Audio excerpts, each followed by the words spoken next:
Hello everyone, কেমন আছো সবাই? আমি ভালো আছি। আর দেখো আমাদের এদিকে প্রচুর বৃষ্টি হচ্ছে আজকে, মানে অল্প একটু টাইম বৃষ্টি হয়েছে কিন্তু খুব জোরে বৃষ্টিটা নেমেছে।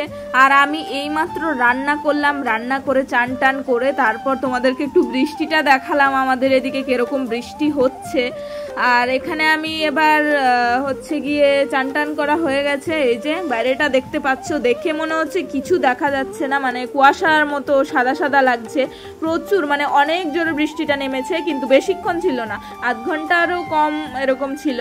তো যাই হোক, চলো এবার আমরা দুপুরের খাবার মানে খাওয়া দাওয়া হবে আর কি। তো কি রান্না করেছি কি সব কিছুই তোমাদের সাথে শেয়ার করব। তো আমি বৃষ্টিটাই মানে ফিল নিচ্ছিলাম আর কি। তো চলো, আজকে রান্না করেছি হচ্ছে, এখানে দেখতেই পাচ্ছ তোমরা, আজকে ডাল রান্না করেছি, তাও আবার চালতা দিয়ে। মানে অনেক বছর পর, আমি যেটাই অনেক বছর পর খাই সেটাই তোমাদেরকে বলি যে সত্যি অনেক দিন পর, কারণ চালতা সচরাচর খাওয়া হয় না। চালতা দিয়ে ডাল করেছি, আর এদিকে করেছি আমি ভেন্ডি সিদ্ধ, আর এখানে আমি করেছিলাম কারকল মানে ভাজা, যেহেতু ঘরে দুটো ছিল নষ্ট হবে তাই করেছি। আর এটা হচ্ছে কি মেনলি স্পেশালি একটা তরকারি, এটা হচ্ছে গাটি কচুর তরকারি চিংড়ি দিয়ে। তো এই যে সব কিছু নিয়ে বসে পড়লাম খেতে। তো তোমাদেরকেও দেখাবো সব কিছু, আর কি কি রান্না হয়েছে সব কিছু তো দেখে নিলে। তো চলো খাওয়া যাক। এখন বাজে দুপুর কটা বাজে, এখন বাজে প্রায় 2:30 মতো বাজে। তো চলো খেয়ে নিই, অনেকটা বেলা হয়ে গেছে। আর বাইরে হচ্ছে প্রচুর বৃষ্টি, খুব ভালো লাগছে, ঠান্ডা ঠান্ডা ওয়েদার।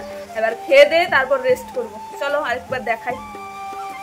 এই যে দেখতে পাচ্ছ, মানে অনেক কিছু আগের ছিল, কিছু আজকে তো এগুলো রান্না হয়েছে তোমরা দেখে নিলে, আর ওইগুলো মানে আগের ছিল, হাফ খেয়ে খেয়ে রেখে দেওয়া হয়েছে ফ্রিজে। তো ওরাও এখানে বসে পড়েছে খেতে, দেখতেই পাচ্ছ। চলো খাওয়া যাক।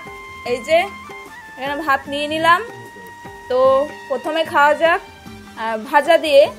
এটা হচ্ছে গিয়ে কাঁকরোল ভাজা। তো এখানে আমার একটু নুনটা বেশি খেতে হয়, তো আগে কাঁকরোল ভাজাটা দিয়ে খেয়ে নেব। ভাতগুলো এখনো গরম, আমি এইমাত্র রান্না করেছি, রান্না করে তারপর চান করে চলে এলাম খেতে।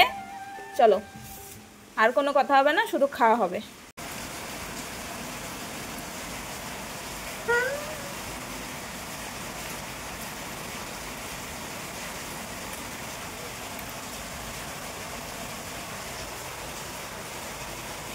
খেয়ে তারপর হচ্ছে গিয়ে একটা ভাত আমার পড়ে আছে থালায়, এবারে বাকিটা খাবো চিংড়ি দিয়ে।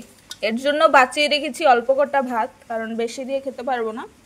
তো এটা খেয়ে টেস্ট মানে করার পালা আর কি, মানে কিরকম হয়েছে তরকারিটা। বাকি কচু আমাদের সেরকম খাওয়া হয় না, তো চলো খেয়ে দেখি।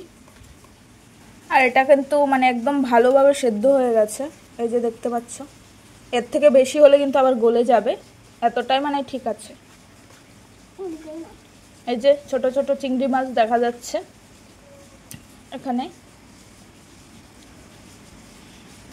তো একটা ফার্স্টে কাটি কচু বলে অনেকে, এটাই খেয়ে দেখি। ভালো, কিন্তু খুব কম খাওয়া হয়। ওই চিংড়িটা দাও, একদম নরম, ভালো লাগছে খেতে।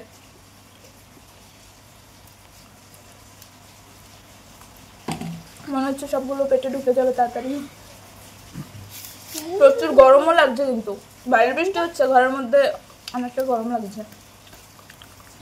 বেশি ঝাল হয়নি, বেশি ঝাল খেতে পারি না, তো এগুলো দিয়েই খেয়ে নেব। চিংড়ি খেলে হবে না, সাথে ভাতও খেতে হবে।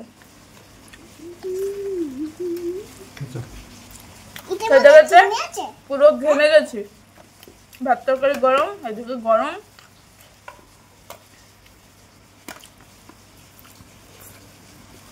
ভালো হয়েছে, এতটাও খারাপ হয়নি, চলে যাচ্ছে। কেমন হয়েছে মামা? কেমন হয়েছে? কথা হচ্ছে যে খাবে তার কাছে ভালো লাগলেই হলো, বাকিটা ছাড়ো। কষ্ট করে রান্না করেছি, আমার কাছে ভালো লাগলেই হলো। এটা একটু গরম আছে, তাও তোমরা একটু বলো, চুপচাপ খেয়ে যাচ্ছ। দারুণ হয়েছে, দারুণ। আরে মামা কি করছিস? খাচ্ছ? ভালো লাগছে খেতে? খাও খাও। কি খাচ্ছ? গাটি কচু আর চিংড়ি মাছ দিয়ে? খাও। ঠিক আছে, সবাইকে টাটা। আবার নেক্সট ব্লগে তোমাদের সাথে দেখা হবে। আজকের মতো টাটা, সবাই ভালো থাকো। আর যারা যারা ভালো, এখনো ভালো। ফলো করোনি প্লিজ ফলো করে আমার পাশে থাকো, আমি তোমাদের পাশে থাকবো। বাই।